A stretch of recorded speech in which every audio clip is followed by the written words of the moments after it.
Hello, everybody. Welcome. Welcome back to the show. Welcome to the show for the first time. Hey, if you're brand new to the show and you've never been here before we even get started, subscribe. We got a lot of stuff, long form, short form, all of it and more.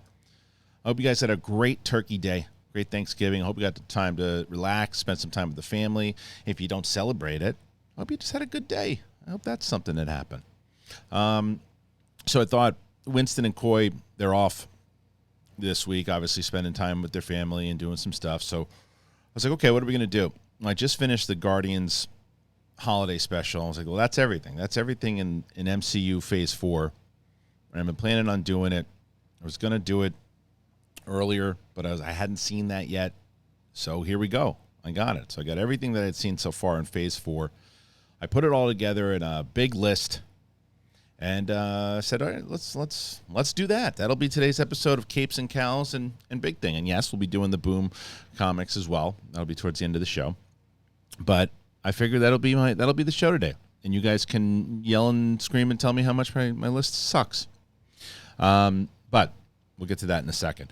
If, once again, you haven't had a chance to check us out on podcast form, please go ahead and do that. Apple Podcasts, Spotify, anywhere podcasts are found, please go ahead and check that out. If you haven't checked out the merch, Big Thing, Capes and Cowls, Top Gun guy. The Top Gun guy? Yeah. The Top Gun guy? Relax, Mike, relax. Yeah, the Top Gun guy. All that stuff is up there. Christmas is coming around the corner. Big sales on TeePublic right now, so go ahead and get yourself one of those for sure. We got a lot. There's a lot going on, man. I'm so excited to get into it. Let's rank these MCU movies, or MCU. It's not even movies. It's TV shows. It's the movies. It's all of it. It's the little specials. It's all of Phase 4. It's Capes and Cowls. It's me and you. And that's it. That's going to be our thing today. So let's get into it, everybody. Come on.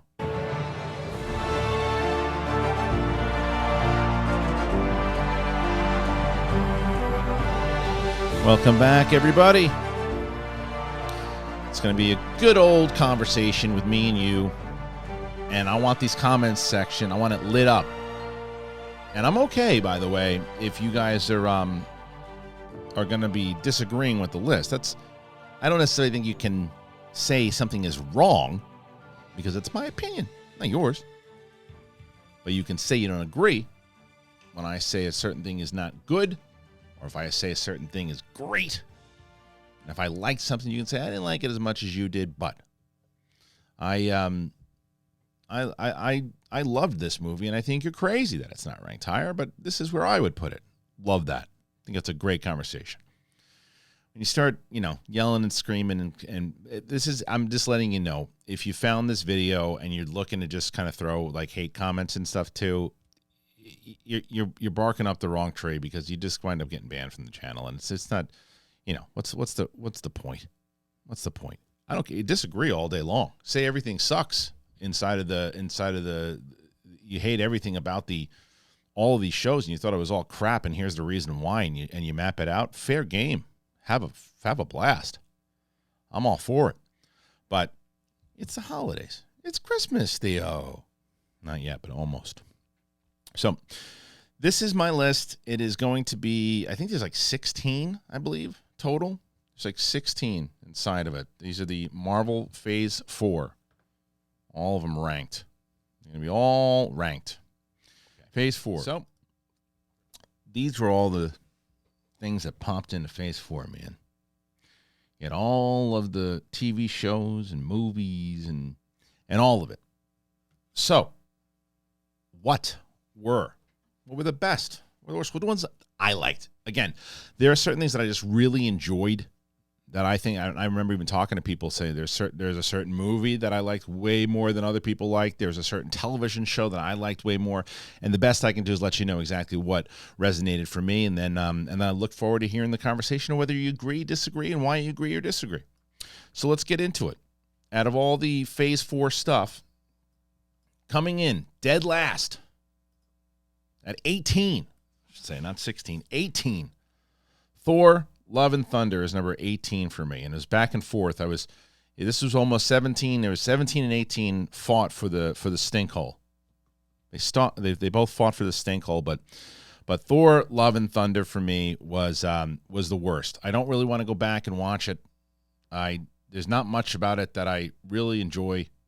I think that I like it less and less the more I think about it. I will go back and rewatch. I'm doing a rewatch on MCU right now anyway, so I will eventually get there, and who knows, maybe it goes into the 17 hole and hits an 18, and 18 goes to my 17. But either way, 18 is Thor: Love and Thunder because I just watched Ragnarok, and it even further cemented why this one goes down into the bottom, because people are like, well, you don't like the comedy stuff. Ragnarok is fantastic, and I watched it again, and it's a little jokey at times, absolutely, and it's a lot jokey at times, but it has a good balance to it and a good emotional core, and Thor still feels real.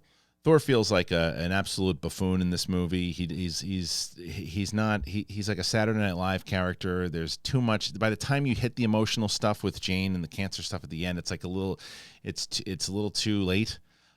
Christian Bale is always awesome, and I just think that even his character, do you even see him kill any gods? And that's what he's supposed to be doing the entire time. And from the beginning of the opening scene to what we're about to see, what you're going to see in this movie of the gods that you get that are foppish and silly, and it's just Taika Waititi gone amok. And I love Taika Waititi, man. I do. I think that he's a great filmmaker, and I think he's really funny, and I think he's very creative. I think he's one of the guys he's stretched way too thin, and I think that he just wrote this movie with like laughing his ass off, whether he was stoned or not. I have no idea, but he didn't.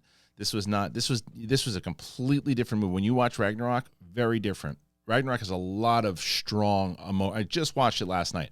Strong emotional beats. And again, they try to do it, and it just comes too late with Thor: Love and Thunder by the time you get to the end. So that's why it hits so low, and it hits number 18 for me. I'll watch it again, and it could change. It could change into the 17 because I haven't rewatched 17 because I just watched 17, and that's She-Hulk: Attorney at Law. And the only reason that She-Hulk ranks over Thor is because essentially it has about an hour and a half more goodness than Thor does. And it's not fair because it's a television show as compared to a movie, but still, nonetheless, what did I enjoy? And the reason why the first 2 episodes of She-Hulk worked for me, I enjoyed it. I thought it was talking, you're going to hear this word a lot from me in this list, and you've probably heard it from me throughout the entire time I've been talking about these movies, is the pure balance of it. She-Hulk had a good balance for me in the first 2. I liked the idea that they were going this Ally McBeal route, but I thought they were going to balance it with the Marvel tone, and it seemed like it had that in that first episode with Hulk, and the way they were going to play it, and the way they were going to say this is what she's doing in her life, but she's got to balance that with being a superhero. She's going to talk to the audience sometimes, and we're going to have a good time with it. And then they just kind of pull the curtain so far back in that finale that it just completely lost me. I know some people thought it was really creative. Some people thought it was really good. I thought in the first few episodes, the joke of going after trolls and everything too was great, but they let it dominate the series, and the entire thing just became of us versus them. And it was just like, why are you, it's like when people tell me, if and someone says something and I bring attention to it, why are you feeding the trolls? That's all this show did for the majority of it.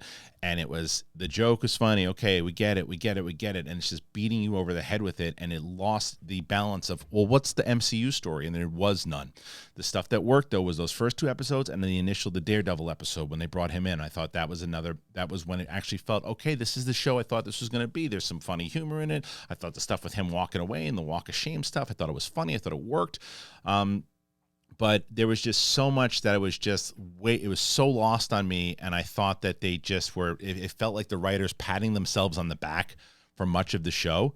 So that's why it was because it had a little bit more than Thor. That's why I can mix and match them. But if tomorrow I watched Thor: Love and Thunder and I said, it's not bad, I can switch them around, I wouldn't be surprised. So they're both in a low spot for me, but that's why She-Hulk: Attorney at Law hits at number 17. So then 16 is Doctor Strange in the Multiverse of Madness. This is the theatrical film that came out. Now, I think this is a good Sam Raimi movie. I'm not a big Sam Raimi guy. I have not rewatched this movie. This is another one I haven't rewatched yet, waiting for the rewatch of it. It was my biggest concern with Raimi coming on to direct, was that is this going to be more of a Raimi movie? The same way I was concerned, is this going to be just a Taika Waititi movie, or is this going to be a Marvel movie that Taika Waititi directs, or is this going to be a Marvel movie that Raimi directs? This is a Raimi movie that takes place in the MCU, and it's just there's so much happening in it that I think of the Eye Monster. I think of these certain things that the imagery that is. If you're a Raimi guy, like I've talked to so many Raimi fans who love it. If you're a Raimi person, I bet you it's one of your high-ranking movies of Phase 4, and I understand that. I have just been missing. I was missing that Marvel tone and that Marvel feel that caught me in the first few phases, and this wasn't it. There are some creative choices that I think work great. The music scene when he's firing the things at it, it's just a bit that goes on way too long, but looks awesome, right? There's the stuff at the end when he's super creepy and he's dead, and it's such a Raimi thing, and I understand when people love it. The Bruce Campbell stuff, the Evil Dead references, really understood it. God, I think they spoiled the hell out of that. The big reveal with Reed Richards and Professor X. They spoiled it in the trailers, and it was one of the bigger moments. And then the saying that you didn't have to watch WandaVision in order to really latch on to this and understand it, I don't agree with it. I think you'd be a little confused. I think most people would be confused if they didn't watch it because they don't understand why the hell Wanda is acting in a particular way that she is. So there's just a lot that's a little messy. Again, I could go back and rewatch it and feel differently, but the fact that I haven't wanted to go back and check it out since it came out on Disney Plus, I think speaks a lot. So that's why it ranks fairly low at number 16 at the moment, without a rewatch for sure. Now 15, Black Widow. Now Black Widow I think is a fairly decent, well-made movie, and I caught it late. And as there's a couple movies here that I for a reason I caught late, and there was all the drama and everything else that happened. I think Black Widow's biggest problem is when it takes place and when it came out. The when it came out part is not necessarily their fault because it was during COVID and they didn't know where they were going to put it out and how they were going to put it out, and it was supposed to come out in 2020, and obviously things got set back. The story itself is fine. The chemistry is good. It introduced us to Florence Pugh. The problem is, and again, I hope that everybody at this point has watched all these things, otherwise you're going to be spoiled throughout it, and you probably already have been in some of my previous picks. But the problem is, you know what happens to Black Widow, right? And say, well, you know what happens to Andor? Yeah, true. But they make it more about everything else going around. Now, you could say the same to make it about the family. It's a pretty Black Widow-centric story, which is fine, which you want to see with Scarlett Johansson, obviously, and then the passing with to Florence Pugh. But it's less about just knowing what happens to Black Widow. And it's the time period that it's set in. It's set in like during the Civil War stuff, and that's when it should have come out. It should have come out after Civil War, leading into everything else. I think it was the right time to do it back then. Honestly, I think that Feige was pressured way late of why he never did this, and he should have done it way earlier. They should have had a Black Widow movie. Scarlett Johansson and Black Widow were she was one of the best characters, and she owns this role, and she's great in the movie itself. I just think, again, speaking, it was too little, too late, when the movie came out. It has, what I will say about it, and what I want to be fair to the movie, is that there's another movie that I'll mention. I don't want to spoil it yet, but there's another movie that mentioned that when I saw it, I was like, okay, finally, this is a feel of the Marvel that I think was starting to get lost, and then now it's back, and I'm glad to have that back. This movie had that feel. This movie had the Marvel feel. It just was not as intriguing because of, I think, the time period, and I think some of the choices with the villains and some of the story choices themselves. But the feel and the tone and how it was shot, I think, works in that aspect. But it was kind of like a forgettable movie to me. And I really wanted to love it because I love Scarlett Johansson and I love the whole cast. The whole cast is great, and it was great to have Florence Pugh. But that's why it ranks so low on my list. All right, coming in at 14, I Am Groot. These little shorts that came out on Disney Plus. Now these are great. They're just little. They're short. So I don't know how far I can put them up the list, but I felt good watching them. And from when they pop into the actual timeline itself, they pop into the timeline, I think throughout the entire, after Groot is, or Groot's son, I guess is what James Gunn said, pops into the story, and there's just these little vignettes that pop in, and they're cute. There's some great music in it. You can turn it if you really. Gunn's so good at the music choices, but there's just little things. I think that they're the perfect time. They don't necessarily further on the MCU, but they further on your love for Groot. And there's just you get a couple laughs out of them.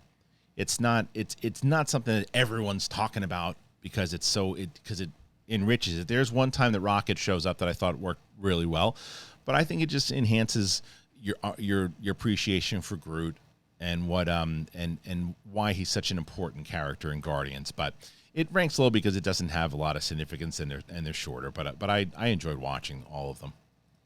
All right, 13's Hawkeye. This is Clint's story. Kate Bishop shows up, and it's a show that has that Shane Black kind of Christmas feel to it. There is a lot here that works. There is a lot that doesn't. The reason why it's higher up on my list, because the stuff that works really works for me. I think that there's a great dynamic between Kate and Clint, and the idea that he just wants to get past all this. He wants to get back to his family, and he gets sucked back into another mission. And then here's like this young protege that he's got to work with the whole way through.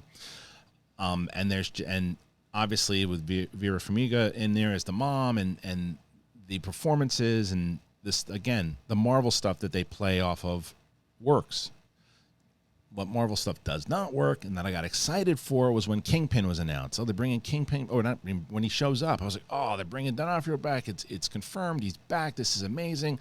This is not the D'Onofrio that we saw, or Kingpin that we saw in the Netflix series, and I get it. It's a Netflix series. It's a hard R as opposed to like the PG-13 Marvel universe, but the character choices they had, he was just they did him dirty, man. They did him dirty. But the stuff that did work was that late 90s Lethal Weapon type of feel that they were going for. Again, the Shane Black stuff. I thought that stuff played. I thought some of the humor was dopey, and then some of the MC humor stuff that loses me was when I like when characters feel like they would say there's certain lines that Hawkeye says in a situation, or that Kate says in the situation, that I think the humor works brilliantly. Then there's the stuff with the LARPers and stuff, and it just feels it's so comical, and none of them seem real, and they're all able to fight, and it's dumb. And that's when it kind of lost me. Is it fun? Absolutely. And you could just say, well, you're being a Scrooge. I understand. I get it that it's a fun series. Like, for the casual viewer, I think this is a show that the casual viewers loved. My wife loved it. Loved this show, right? I bet you my daughter, when we finally rewatch it. And it's a show that I won't mind rewatching, especially during Christmas time. I think it's a great show to rewatch at Christmas time. I think it's got that feel. It's not one of those ones that I'm going, oof. Like some of the humor in She-Hulk, oof. Some of the humor in Thor, most of the humor in Thor, ugh. Some of the stuff in Doctor Strange. But this stuff, the humor was, I get it. I understand why it's there. It's like I wish they would further the story a little bit, but I get it. So that's why it ranks where it does for me, but it hits the 13 spot. So it's a lot of stuff in Phase 4, man. And then 12 is What If. Now, What If is, for me, I think that had Doctor Strange actually incorporated some of the What If stuff, it would have played a little bit more for me. It was the first time that I felt like Marvel's set stuff up, and then throughout it, like, didn't really, like, most of the time when you watch the Marvel stuff, you're like, yo, no, you're gonna get rewarded for watching this, and here's the reason why. What If set up all this stuff, and then didn't? I thought it was gonna play some of the stuff that happened with Ultron into Doctor Strange and all this. It's not. What it's going to do, it's going to play into What If Season 2. It's not going to play into any of the movies. It doesn't seem like, anyway. But the stuff that we did see in What If was really fun, man. And the stuff that I loved the Doctor Strange stuff. I did rewatch it right before Doctor Strange, even though it was kind of worthless to do so. I thought the Peggy stuff was great. The zombie stuff was great. The stuff that I loved the most, though, was the Ultron stuff at the end, and the way that it played with the Watcher. I liked it. I think that's what I said in the beginning of the video. I think I liked What If more so than other people. I'm always like when the parallel universes and the alternate timelines, I'm always a sucker for that stuff. I was for everything. I just finished watching Dark, and I love it. It's so incredible. I love that series. If you've been watching on Netflix, but that's why I enjoyed watching these little pieces of What If and bringing back the actors, most of the actors, and the way that they did it and the way that they played in. They even had like Black Widow show up at certain times and the way that they used Peggy Carter, and I really enjoyed it. I thought it was a very creative way to do it, and it was a little bit pretty heartwarming and heartbreaking to hear the late great Chadwick Boseman doing the voice of T'Challa again. So the Thanos stuff was incredible. Like to see what Thanos would have been like as an actual good guy was interesting as well. So that's why it ranks pretty high for me at number 12. Okay. So then coming in at 11, Shang-Chi. Now, I know some people are going to go, whoa, it's pretty low ranked. I really like Shang-Chi a lot. I really thought it was a very well-developed character story and an emotional story, and does have that feel of the Marvel stuff that we've been talking about. So why is it so low? I didn't love the ending. When they brought in Ben Kingsley, fun. They bring him back, his character from Iron Man 3. The tone seemed to shift so much into this like fantasy world that it just didn't feel like it was introduced well enough. I don't know. It got chaotic at the end. I loved all the stuff leading up. I loved the performances. I think, and I can acknowledge that the biggest problem for me was I saw it too late after all the hype. I did not see it in the theaters. Another reason that people said it was a good theater watch. I watched it on Disney Plus after it came out. I just remember being a little underwhelmed, going, "Oh man, I think that this would have probably been a movie that I should have caught in the theater because it's so grand." Although I'm watching it on a nice enough TV, but it's like, I don't know, I'm not as locked in as I should be. I thought that there was stuff that really worked. And like I said, I like this. I want to see so much more of the character. I thought the father-son dynamic was great. The sister and brother dynamic was great. I thought the stuff with Awkwafina, I thought she was absolutely incredible in the movie. It's nothing really against performance. I think that for me, had the movie ended the way that the rest of the movie delivered on, I think that this movie would have been way higher for me. Because I like it. It was still like a smaller scale martial arts film, which is the stuff that I thought was fantastic. And I was like, this is a great movie, man. And then by the time I got to the end, I was like, oh, they just kind of threw a whole bunch of stuff in there because they think people just want to see the big action budget Marvel pieces with now there's a dragon, and now there's all that, and now there's this, and people jumping and flying and kicking. And I get that, but it just took away from the small little martial arts film that was so intriguing. But really good movie. And do I want to see another one? Absolutely. I mean, 11 spot out of the 18, I mean, that's a good spot. It's just not the top 10. So what's the top 10? I'm going to tell you. Top 10, MoonKnight. I know this is going to rank way lower for most people, MoonKnight. I've heard most people talking. Most people don't like the MoonKnight. I'll say this. MoonKnight is number 10 for me because the finale was not good. Not a good finale. I think there was, let's say there were 7 episodes. I feel like there was more, but let's say there were 7. 6 was fantastic, and why it ranks so high for me. It was a wonderful, wonderful tale of, I think the character, but a representation of mental health and the idea of tragedy and that's what this whole Phase 4 has been all the way through. Every theme has, whether it's Shang-Chi with the loss of his mom and even Doctor Strange with the loss of his love and it's lost throughout. It's lost throughout the entire thing. And the same as obviously the tale of MoonKnight. And MoonKnight, the balance to get to where we got to, and the two understanding between the two characters that Oscar Isaac plays, and Ethan Hawke, I thought was a great villain, underrated villain. They don't talk about too much. A creepy villain. walking on glass in the beginning of the thing, and I thought it opened up really strange, really eerie, really compelling, and it lost its way a little bit. But I thought Khonshu was fantastic, and F. Murray Abraham, man, come on, and I think that there was a lot of it was a lot darker, scarier, and I think that there were times that when they had to pull back and make sure it wasn't getting too dark, they threw in some of that humor and some of the silliness so it would balance it out a little bit. Sometimes the CGI wasn't great, and I think that threw it off also. But it got me, and I think that the reason it really hooked me was that penultimate episode. I mean, I really thought that the last episode was really disappointing, and like I said, it would have been higher up.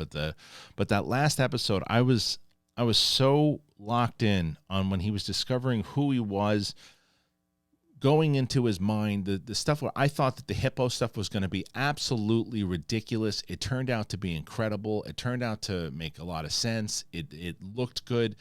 And I thought Oscar Isaac's performance, even though it's a Marvel movie and the Academy or the awards people seem to turn their nose up at that or Star Wars, I think that Oscar Isaac should be looked at an Emmy for this, because what he does and the two characters that he does play and the idea, the trauma that this character went through in order to create these two personalities and then ultimately taken by Contra. I thought the suit of MoonKnight looked fantastic, and I would like to see more of the character. So I think it ranks pretty high for me at number 10, obviously, and I know there's going to be a lot of people who disagree, but such is life. All right, number 9, Ms. Marvel.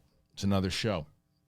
Ms. Marvel was a show, and if you saw my lead up to Ms. Marvel when I was looking at the trailers, I said right off the bat, I said, this seems like a show that I'm going to enjoy watching with my daughter. She's going to be 11 soon, and to me, it seems like a show that it's geared towards her, and I don't know if it's going to resonate towards me. I see the Scott Pilgrim stuff, and that looks fun, but I don't know if this is going to be a show that is targeted towards me, and if I'm even going to really remember it too much. I was 100% wrong. It is a show that I didn't even wind up watching with my daughter. She hasn't seen it yet because she wanted to watch all the Marvel stuff. She's going to watch it later on. This was a show that just blew me away in a way that I wasn't expecting. And as I mentioned before, and as I continue to mention, the stuff that I love is the balance, right? And the balance is all over this show. And it was the way that they played in and the way that so here's like the difference between this show and She-Hulk. She-Hulk basically goes, oh, look, there's a writer's room and the Marvel, it's not real. So all this stuff you're watching, it's not real. So just to let you know, it's not real. I don't mean Deadpool does it too. A little bit. But Ms. Marvel throws in all these things and the stuff that she loves about it and the Comic-Cons and playing like these little jokes within the community, but still within her world that I thought really worked. And I thought that the Iman Vellani, who plays Kamala, she is so good and so charming. And I'll make the prediction right away. She's going to be the star of the Marvels. She's going to be the one that stands out of the Marvels. Absolutely, she's going to be. She is a star. And you could tell right away. And what I loved about this show was not even like the stuff and how it was going to play in is always the question. How is it going to play into this theme that they set up and how they set this up since Iron Man 1 and how they can continually keep you interested and keep this through line? It's always there. But it wasn't the important stuff in this. Was it a factor in how she got her powers and how she was able to do this? Absolutely. But it wasn't the star of the show. The star of the show was family. The star of the show was the dynamic of and culture, like not knowing the Muslim culture as much and learning more about it, but and doing it in a way that maybe, you have perceptions that they are inviting you in and letting you know and teaching you about this family that is this American family that is teaching you their culture, but also just the dynamic of a normal family and what they're doing and how they are dealing with their teenage daughter and other things that it just really worked. It was warm. And I just think that performances all around the board, it was just a pleasure to watch. And my biggest criticism with the show is, as I mentioned with the Scott Pilgrim stuff, they leaned into that with that style up top. And I thought this is gonna be fun. And then they kind of bailed on that for a little bit. It's like, well, what's the style? And I like the style that they ultimately found with the more so. Again, it's more just a like a kind of a family drama type thing, dramedy, I would say. But you know, they stayed away from that Scott Pilgrim stuff. Shows up for like 2 or 3 episodes and then it bails.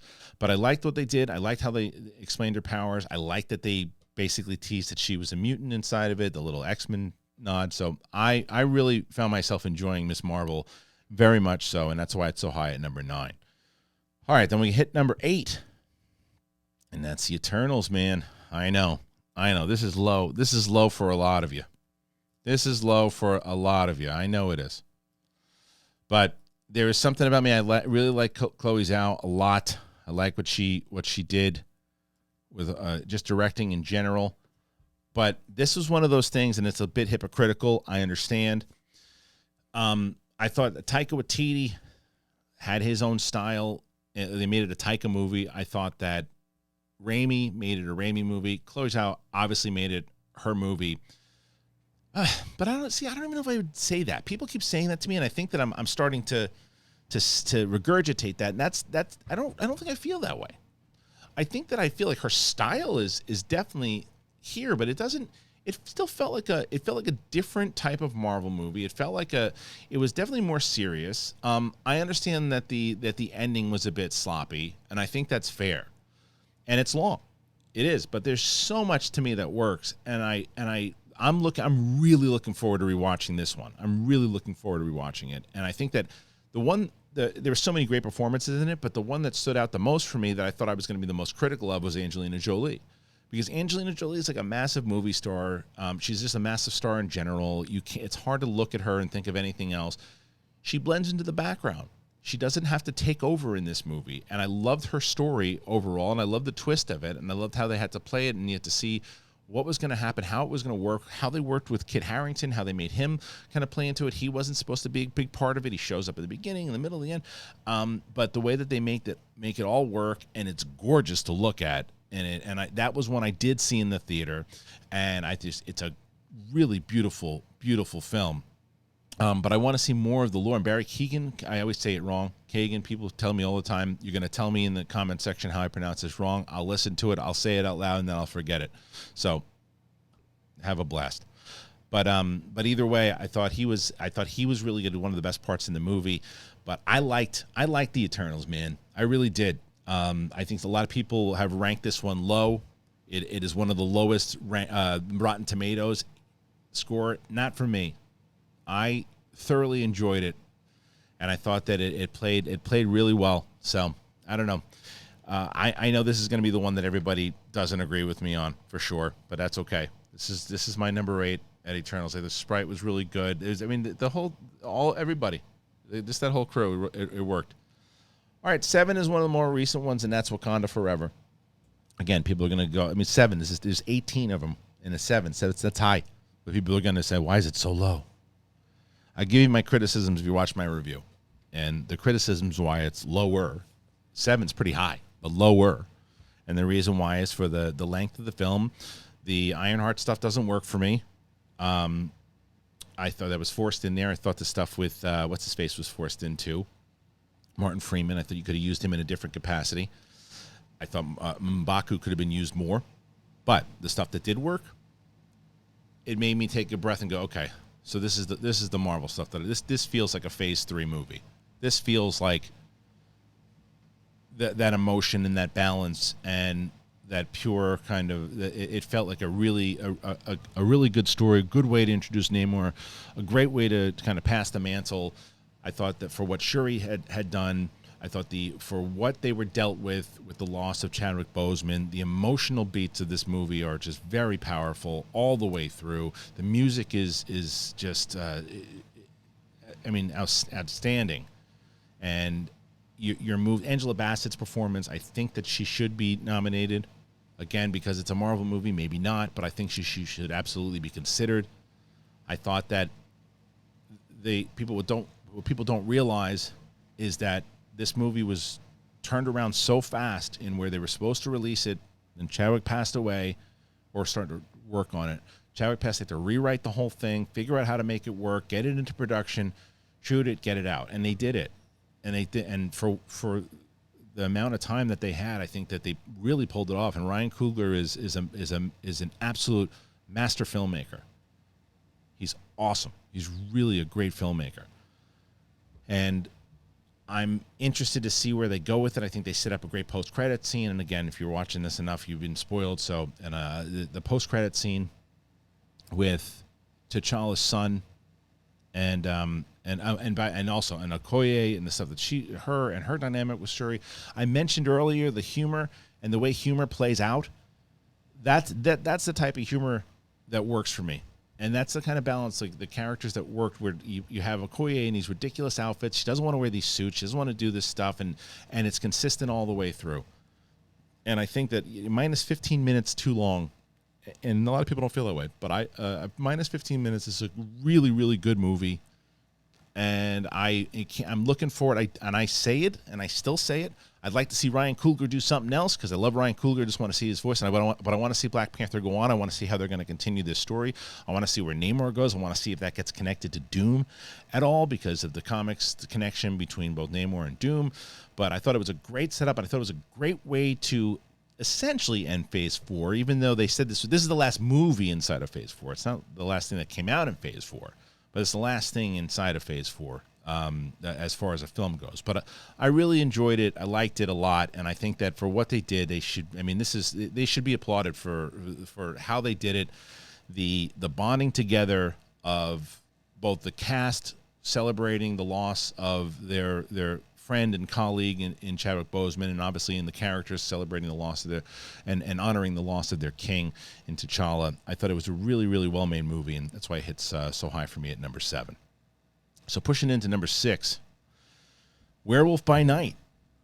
In no world, if you were telling me that I was going to make this list at the beginning of the year, like Werewolf by Night, which I had never even heard of. I didn't even know about it until I was D23. D23 shows up. I was sitting next to Coy Jandreau, and that trailer pops up. I'm like, not for me. That is not for me. That I said, this is tailor-made for William Bibiani. This is not for me. This is old school monster making stuff that they're just going to try to capture, and they're not going to be able to capture it because that stuff just doesn't work anymore. There's a reason why it worked. Wrong. Absolutely wrong. Michael Giacchino shows that he not only can compose 7 billion different other things, he can direct, and he can direct well, and he can put together a really compelling story inside of the MCU that doesn't even necessarily have to be inside the MCU. This is what I was talking about before, where this doesn't necessarily further. This is like a side story inside of the MCU, and who knows? Maybe certain things pop up down the line, but it introduces more so, or continues on the supernatural element inside the MCU. But it gets a little graphic at times. It gets a little scary at times. It's a great Halloween watch, and it's really well made. The black and white works perfectly for it. Give me a freaking mosquito. And I was so surprised at how much I loved it. I really was. I was raving about it. And I was like, and I didn't want to stop watching it. I had to stop. I had to pause it for a second because I had some work to do. And I was like, oh my God, I don't want to stop it. Oh my God, I don't know. I turned to John Travolta, but it was one of those things where I love being pleasantly surprised. And if you pleasantly surprise me with really good filmmaking, really good storytelling, really good music, you're going to pop high on my list. And that's why that did that at number 6. And speaking of popping high on my list by surprising me, at number 5 is the Guardians of the Galaxy Holiday Special. Recency bias? Maybe. But I wanted nothing to do with this. I wanted absolutely nothing to do with this. I was like, oh, come on. What are we doing? We're doing a Guardians of the Galaxy Holiday Special. This is going to be just like Guardians of the Galaxy 2, which, by the way, I went back and rewatched and have a totally different opinion on. If you watch me long enough, you hear me kind of shit on that movie every 5 seconds that I can. My biggest problem was a lot of the criticisms that I have for Thor, Love and Thunder, I think I wrongly put towards Guardians. But I will say this. Do I love Guardians of the Galaxy 2? No. Do I appreciate it a lot more than I did beforehand? Absolutely I do. Because I think that there's a lot of stuff that really works inside of that movie. The Yondu stuff, the emotional stuff with Quill and his dad, I like, even though I still think that everybody gets a joke sometimes, and I think that I think it's James Gunn to me, and I stick by what I always said. There's some really funny jokes. James Gunn's hilarious, but there's sometimes where he sacrifices the moment for the joke. I still feel that. I think that's the entire Thor: Love and Thunder, but I think that there's less of that in Guardians than I thought recently. There's some things that I think that feel a little kind of corny in it, with some of the aliens that are chasing them in the ships, and they're playing, like, basically playing video games, and it's fun enough. But it has nothing to do with the holiday special, except the fact that I was like, okay.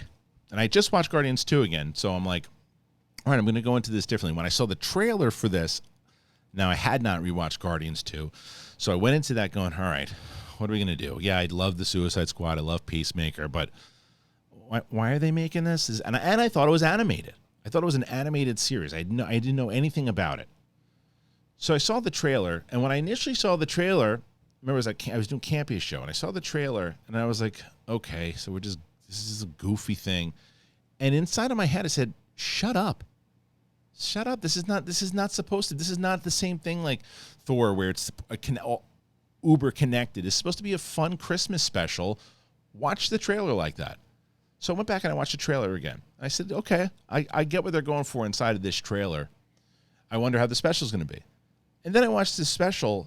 It's funny. It's warm. It's uplifting. It's a great way to further the character of both Mantis and Drax.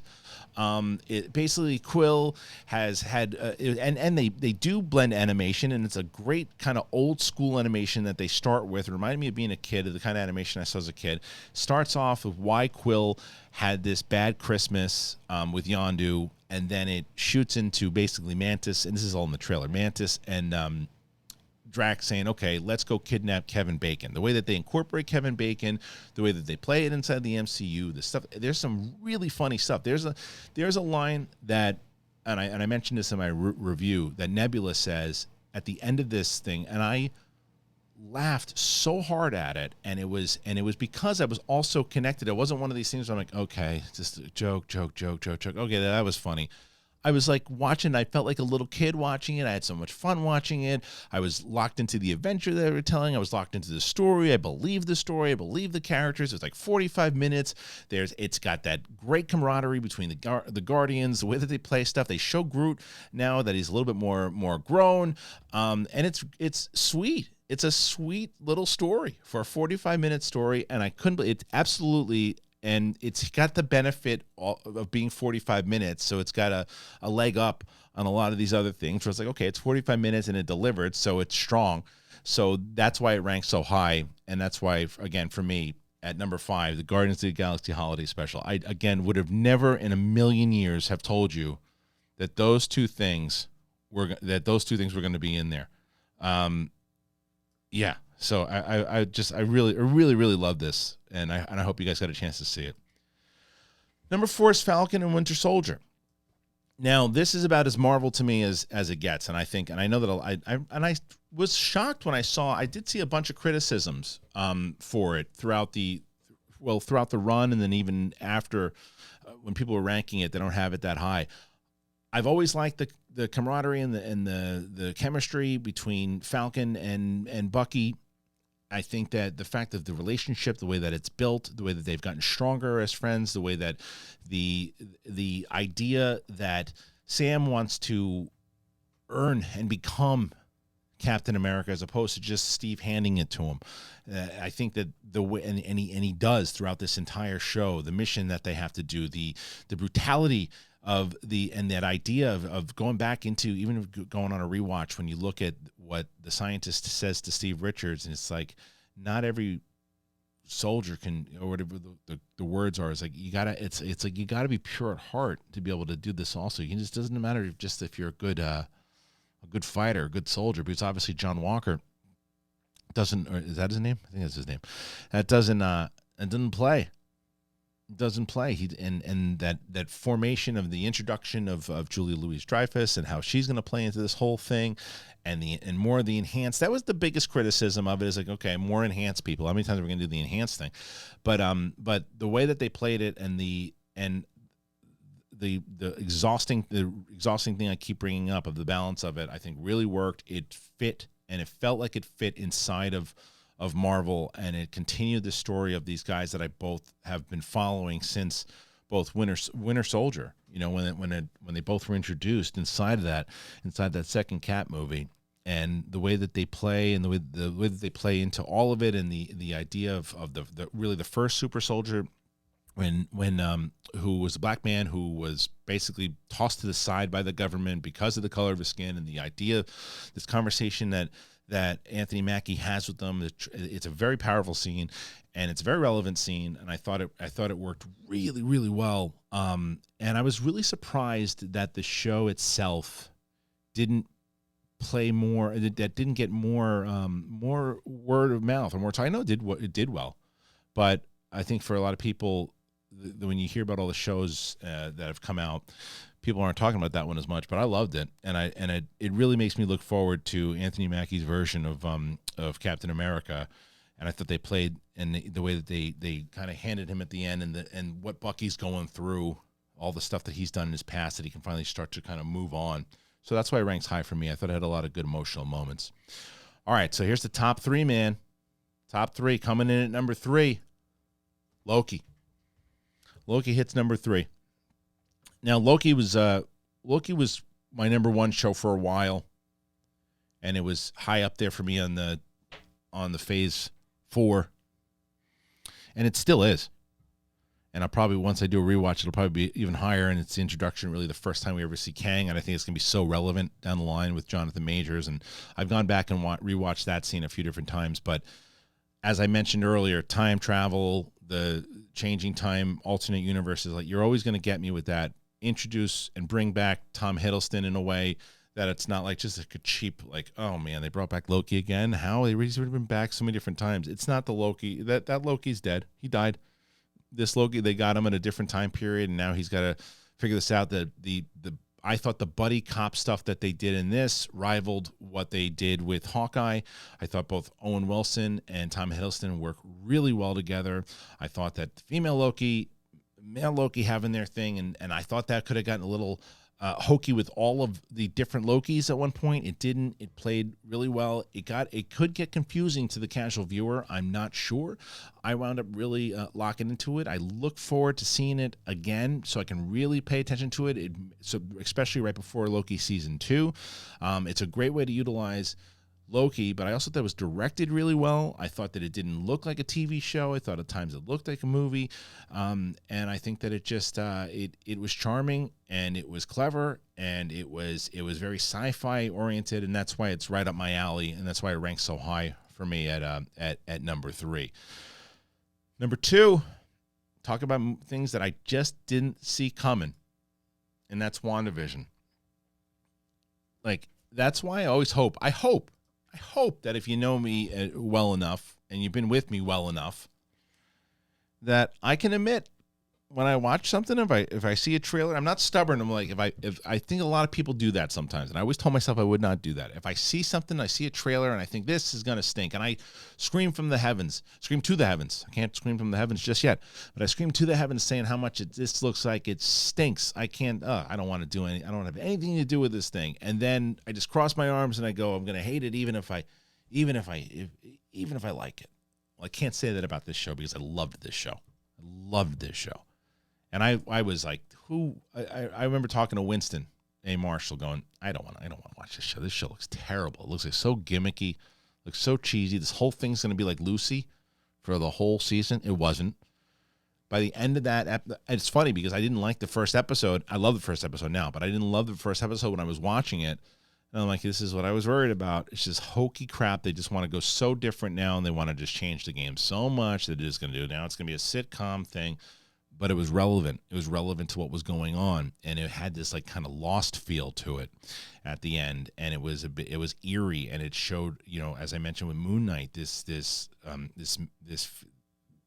the obstacle of loss, and the obstacle of the loss with Vision for Wanda, and putting herself in this place where she just was trying to live this happy life and creating these children, which ultimately leads into this Doctor Strange thing, where I think it's absolutely bizarre that they say you don't have to watch WandaVision to watch it. If you don't get the full feel of her tragedy of what she's trying to do, and by creating this town, and then the whole thing with playing with Agatha, and this show just builds. By the time you get to that season finale, it's like, yeah, this to me is the perfect blueprint for a Marvel show. Here's our premise. Here's what we do. We're going to throw elements of this. We're going to make it feel like a sci-fi. We're going to make it feel like this, or a drama, or a little bit of horror, thriller. But then what we're going to do is we're never going to let you forget you're watching a Marvel show. And here's what you like about the Marvel stuff. You got it. And I think a lot of the other shows, She-Hulk in particular, to me, went like, oh no, we're pure comedy. Every episode, we're episodic. And watch this crazy thing. And it's like, but you lost the reason why you got an audience in the first place, and that's because they liked the Marvel stuff that you were doing. WandaVision does not forget about that.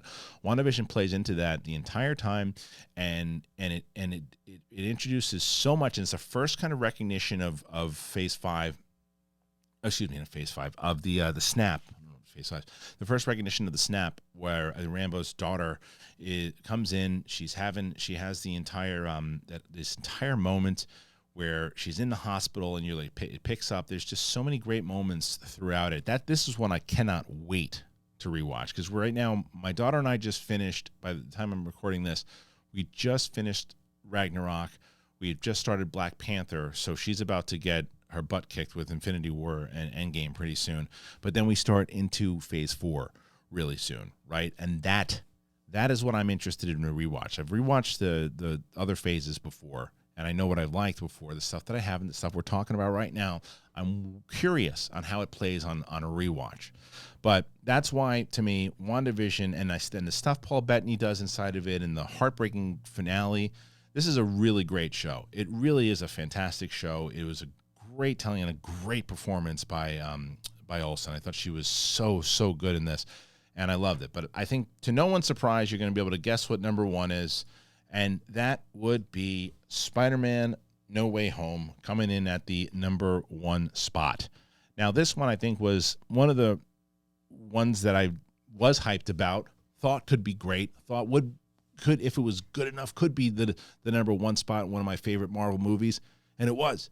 I think it was not a massive surprise that the way that they were going to do it with both Toby and Andrew Garfield. There's a lot of rumors around it, a lot of curious, a lot of wondering, but they did it and they made it work, and it wasn't just a gimmick. And they made it relevant to how the story itself and the way that they played it in. I loved what they were able to do by essentially making every Spider-Man movie with both Tobey Maguire, Andrew Garfield, and Tom Holland essentially MCU canon. And the way that they were able to do that and play that together, and the heartbreaking, it's one of the biggest losses inside of the MCU is when we lose Aunt May. I think the Marissa Tomei scene to this day it's one of the most powerful scenes, and I think that it's going to devastate my daughter. I'll tell you that when she's watching it. But the stuff that Tom Holland does, and the way that he reacts to it, and the conversation that the three of them have, and again, loss he's got to lose both MJ and Ned at the end in order to sacrifice, by bringing in Alfred Molina and Willem Dafoe again. It's just one of those movies that it's one of those magical movies that doesn't happen often, and it was a reason why it was as big of a movie as it was. People were hyped, obviously, for the particular return, but it was also the way it was executed. The music, the score was fantastic. I believe it was Giacchino. I might be wrong, but I believe it was Giacchino. But it just is a very, very strong film. It's one of those movies that sets into motion the next evolution of Spider-Man, with all these rumors of Tom Holland now coming back, of signing a 3-year deal, and the idea of the kind of more of an adult Spider-Man now, all the loss that he's gone through, the stuff that they've played. I loved it. I love this movie. I watched it again not too long ago, but this is another one. Can't wait to see again. So that's it. Those are my rankings, man. I'll go through it once again. We'll drop them down here in a second. We'll just start from the top here. Number 18 is Thor: Love and Thunder. 17 is She-Hulk. 16 is WandaVision. 15, Black Widow. 14, I Am Groot. 13, Hawkeye. 12, What If. 11, Shang-Chi, Legend of the Ten Rings. 10, MoonKnight. 9, Ms. Marvel. 8, Eternals. 7, Black Panther Wakanda Forever. 6, Werewolf by Night. 5, Guardians of the Galaxy Holiday Special. 4, Falcon and the Winter Soldier. 3, Loki. 2, WandaVision. And in the number 1 spot for Phase 4 Marvel movies, Spider-Man No Way Home. That's my list. So I'm very curious what you guys think. How much of it did you agree with? How much of it do you disagree with? I would love to see your list. This is every time we do a list on this channel, all people put together the lists and they put everything that they rank in there. I love looking at them. I love commenting on them. I love to see what you guys what you thought about it.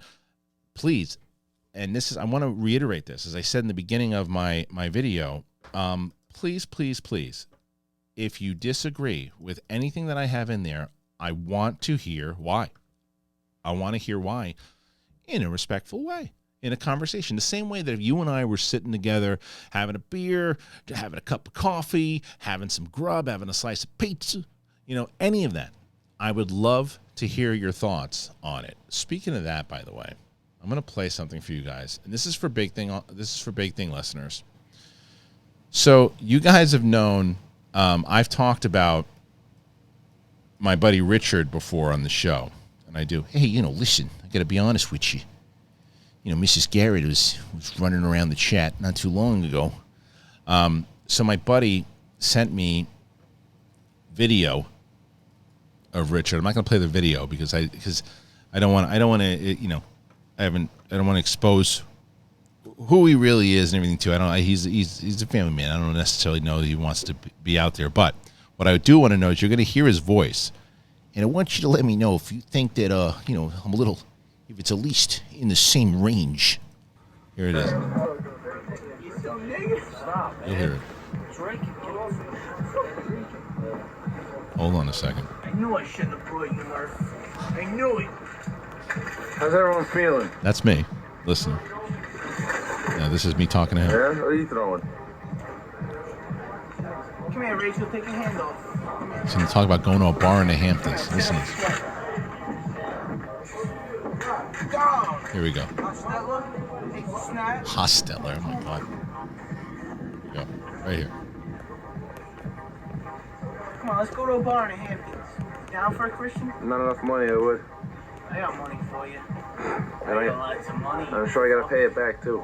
Punk. You're a Can't. punk. Oh, Punk! So there was the official. That was actually Richard. It was actually Richard. I know I've talked about him many times over. Those are for Big Thing listeners that have been around. For people who are just tuning in for the first time, like, what the hell is Richard? Well, there he goes. Another thing that we do here often on the show. Boom. For Capes and Cowls, boom. It is our segment that is sponsored by Boom Studios. We love working with Boom Studios, man. We love all the feedback we've been getting with Boom Studios. Really love it. Boom Studios is fantastic. They've been so good to us, but they've also been giving us like a first look at all these great comics that are coming out. To me, they're one of the best out there right now because they don't just dabble in the superhero realm. They do sci-fi stuff. They do all these kind of horror thriller things, and there's a great comic they've got that you guys should hear about right now, and I'm about to let you know, and that's Once Upon a Time at the End of the World, and it's number 1, and it's such a big week because number 1 is available right now. Now, if you guys have been watching Capes and Cowls, we were like gushing about this last month because we got an early preview of it, and we got a chance to look at the first issue, and boy, it really lived up to the expectations. It's beginning of something big, man. I'm telling you. This is going to be a massive, massive thing. And this is what I keep hearing about people who are saying, oh, we tuned into Boom. We started looking into Boom. We started looking into these comics because guys were talking about it. I've gotten more into comics because of this. I get these early previews now. I get a chance to look at this stuff. And also because I geek out with Winston and Coy about it. But this stuff, man, this Once Upon a Time at the End of the World, this is awesome. It's really, really, really great stuff. And so just to get a little bit more about it, it's a post-apocalyptic epic, and it really is epic, guys. It literally spans decades across 3 distinct time periods, and the cool thing is it's illustrated by a different artist. There's 3 parts, and they will be written by the iconic Jason Aaron, who has penned some of the best Marvel books of the past decade. Book 1 starts with this first issue that you guys are seeing, and trust me, you don't want to miss it. I'm telling you, like I was like, okay, I'm excited to start checking stuff out, and I couldn't put it down. So I have just heard that the first issue has sold out at the distributor level, meaning that whatever is left on your store's shelf right now is literally all they're going to have of the first printing. So if it is something that you want, you have to get down to your local comic shop as soon as this show is over. Go and do it, man. I'm telling you, like, I want to hear about everybody who has checked out Once Upon a Time at the End of the World. Every time that I do, and every time that you guys write something about it, I let Boom know. They're excited to be working with us, but they're also excited to reach you guys and for you guys to be aware, because I think it's going to be one of those things that everybody's going to be aware of Boom Studios really, really, really soon if you aren't already. But we're pumped to be working with them so early in the game, man, and all this really fantastic stuff they have. I like that they go for the quality that they go for. It's not just like quantity of stuff; it's quality, and the different genres. Very smart. Anyway, go check that out and let me know. And that's it, man. That's Capes and Cowls today. That's my list. I'm so curious to see all the comments today about what you guys think. And if you're enjoying it, please, please, please, please let me know. Thank you once again.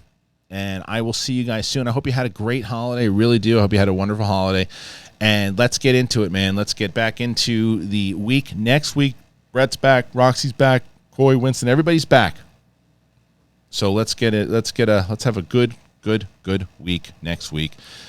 If you haven't checked out the merch, if you haven't checked out the podcast, all of it, guys, please do so. It's Capes and Cowls. I appreciate you. And we'll see you on the flip side, everybody. Thank you so much, and we'll see you next time. Thank you. Peace out.